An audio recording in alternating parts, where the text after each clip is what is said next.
آج دفتر میں جب کسی کلیگ سے بات ہوتی ہے نا, جو لیڈی ہو, بہت مسکراتے چہروں کے ساتھ بات ہوگی,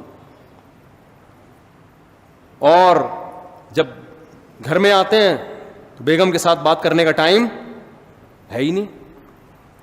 ہوتا ہے شروع میں 1-2 مہینے بڑے اچھی انجوائے کرتے ہیں لائف کو, گھوم رہے ہیں, اب تو فیس بک پہ تصویریں بھی ڈالنا شروع کر دی اپنی بیگم کی.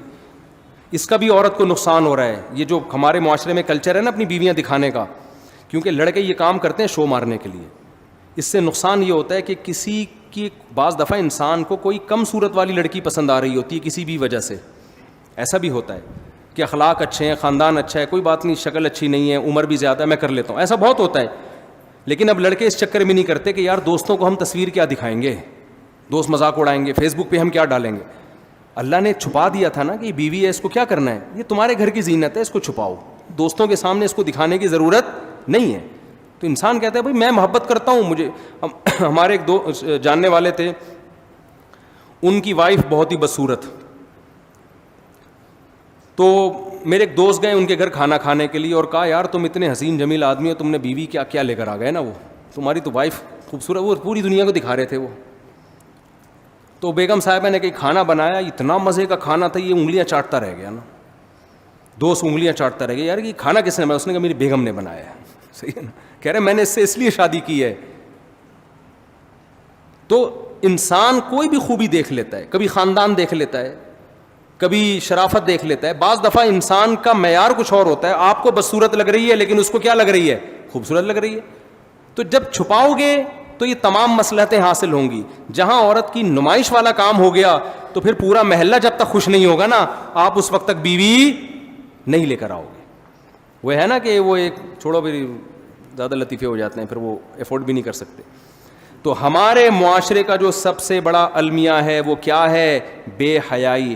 انٹرنیٹ پر فحش فلمیں, لڑکیوں سے چیٹنگ, لڑکیوں سے باتیں, یونیورسٹیوں میں گرل فرینڈ, یہ کلچر اتنا عام ہو گیا ہے.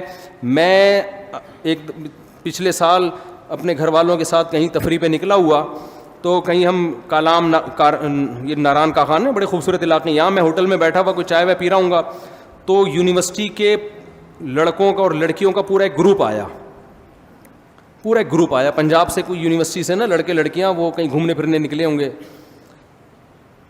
پہلے ہمیں یہ لگتا تھا جتنے بھی لڑکے آ رہے ہیں اپنی بیویوں کے ساتھ, پہلے یہ ہوتا تھا, نئی نئی شادی ہوئی ہے دلہن کو لے کے نکلے ہوئے ہیں. تو میں نے کہا کہ یار اتنے لوگوں کی اتفاق سے نئی شادی ہو گئی, سب اپنی دلہنوں کو لے کے نکلے ہوئے ہیں.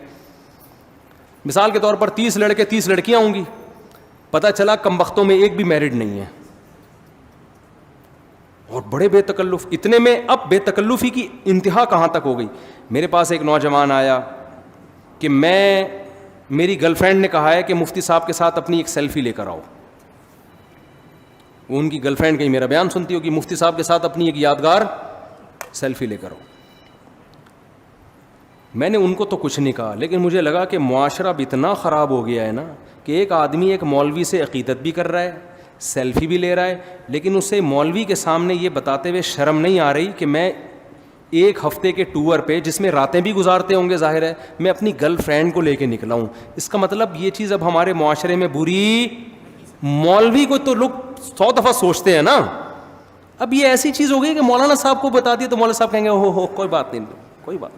گرل فرینڈ اب خیال رکھیے گا بھابھی کا. اچھا, اس نے مجھ سے دوسری بات یہ کی کہ میری گرل فرینڈ نے کہا ہے کہ مفتی صاحب سے کہو کہ کوئی نصیحت کر دیں. اب دیکھیں وہ بیچاری تھوڑی سی دین پہ تھی نا, لیکن معاشرہ اتنا خراب ہو گیا ہے, سوسائٹی یہاں تک پہنچ چکی ہے کہ جس کو علماء سے محبت بھی ہے نا وہ بھی ان چیزوں کو برا نہیں سمجھ رہے. میں نے اس سے کہا کہ آپ اپنی گرل فرینڈ کو جا کے کہیں کہ میری طرف سے نصیحت ہے کہ بوائے فرینڈ کو چھوڑ دیں آپ. میں نے یہی نصیحت کی. میں نے کہا فی الحال اس سے بڑا جرم آپ نہیں کر رہی کہ ایک نامحرم آدمی کے ساتھ آپ ٹریولنگ کر رہی ہو. ہمارے نبی نے تو عورت کو محرم کے بغیر سفر کرنے کی اجازت نہیں دی اکیلے, اور آپ باقاعدہ نامحرم اور جوان ہو کے پوری بس جا رہی ہے. خوب سمجھ لو غیر مسلم پہ دنیا میں عذاب نہیں آتے. مسلمانوں میں جب کوئی گناہ پھیلتا ہے نا تو اللہ اس کی دنیا میں سزا دیتا ہے. تو جو ہمارے اوپر جو اتنے عذابات کیے, کافروں کو کچھ نہیں ہوتا, کافروں کو تھوڑا، ان کے لیے تو آخرت ہے، مسلمان کو دنیا میں سزا ملتی ہے. تو خدا را ایک فیصلہ کرو، یا تو بے شرم بن جاؤ یا با حیا بن جاؤ. اور اللہ آپ کے جذبات کچلتا نہیں ہے. اللہ کہہ رہے گندا راستہ ہے اور ایک پاکیزہ راستہ ہے. گندے راستے کو چھوڑ دو، پاکیزہ راستے پہ آ جاؤ. پاکیزہ راستہ کیا ہے؟ نکاح والا راستہ. اور اس راہ میں نکاح شادی بیاہ میں جو ٹینشنیں آئے نا کہ خرچہ بڑھے گا، اللہ پہ توکل کر کے اس کو برداشت کرو. موسیٰ کلیم اللہ، حضرت موسیٰ علیہ السلام کا واقعہ قرآن بیان کرتا ہے. اللہ کے کلیم، انتہائی مقرب پیغمبر، انہیں جب لڑکی کے والد نے، ان کی زوجہ کے والد نے کہا کہ میں اپنی بیٹی آپ کو دوں گا اس شرط پہ کہ آپ 10 سال بکریاں چراؤ، کتنا بھاری بھرکم مہر تھا. حضرت موسیٰ نے شادی کو ترجیح دی اور 10 سال بکریاں چرانے کے عمل کو قبول کر لیا، کیونکہ وہ نکاح کی اہمیت جانتے تھے. پیغمبروں نے نکاح کرنے کے لیے بڑی پریشانیاں اٹھائی ہیں، اور آج رشتہ مل رہا ہوتا ہے، لڑکا نکاح کرنے کے لیے تیار نہیں ہوتا کہ میں پہلے اپنے پاؤں پہ کھڑا ہو جاؤں، میں اسٹیبل ہو جاؤں. دیکھو خوب سمجھ لو، نکاح ہماری باڈی کی ریکوائرمنٹ ہے، یہ صرف سوسائٹی کی ریکوائرمنٹ نہیں ہے. اگر آپ کو شدید بھوک لگ رہی ہے، آپ یہ کہہ کے کھانے سے اوائڈ کرو گے کہ پہلے میں ذرا اسٹیبل ہو جاؤں پھر میں پراٹھے کھاؤں گا. آپ کہو گے یار جب تک میں کھاؤں گا نہیں میں اسٹیبل ہو نہیں سکتا، کیونکہ بار بار بھوک مجھے تڑپائے گی، ترسائے گی، مجھے کام نہیں کرنے دے گی. اسی طرح اللہ نے مرد اور عورت کے دل میں شہوانی جذبات رکھے ہیں، ان دونوں کا ملاپ یہ ان کی باڈی کی نیڈ ہے، ان کی فزیکل ریکوائرمنٹ ہے. یہ ریکوائرمنٹ جب تک پوری نہیں ہوگی آپ دنیا میں کوئی کام ڈھنگ سے نہیں کر سکتے. آپ آنکھ مٹکوں میں اور فحش فلموں میں ہی لگے رہو گے، اپنا ٹائم ان چیزوں میں ضائع کرو گے. تو نکاح اسٹیبل ہونے کے لیے ہوتا ہے، اسٹیبل ہونے کے بعد نہیں ہوتا. سمجھ میں آ رہی ہے کہ نہیں آ رہی ہے؟ آ رہی ہے تو عمل کر لو، نہیں آ رہی ہے تو جیسے چل رہے ہو چلتے رہو، گزارو، زندگی گزر جائے گی، مر جاؤ گے بغیر کسی پلاننگ کے.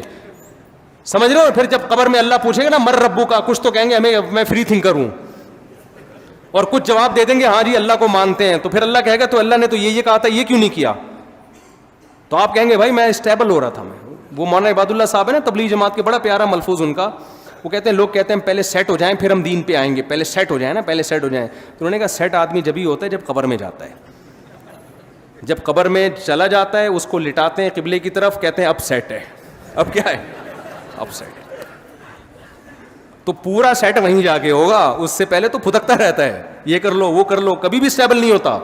تو یہ سارے کام بغیر اسٹیبل ہوئے. روٹ بھوک لگ رہی ہے تو آدمی کہتا ہے پہلے اسٹیبل ہو جاؤں. ایکچولی ابے بھائی کھا لے یار، اس کے بعد سوچنا، مانگ کے کھا لے اگر تیرے پاس پیسے نہیں ہیں، بعد میں پیسے دے دینا اس کو، یہی ہوتا ہے نا.